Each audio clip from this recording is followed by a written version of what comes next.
Sa iba pa mga balita, non-uniform personnel ng Philippine National Police tatanggap ng Health Maintenance Organization o HMO cards na nagkakahalaga ng 1 bilyong piso kada taon.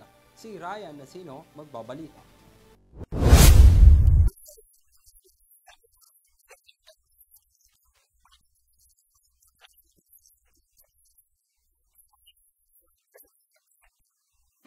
Ayon kay Marbil, sinasama nila ang mga NUPs ng police force sa kanilang health card program na magkakahalaga ng 1 bilyon kada taon.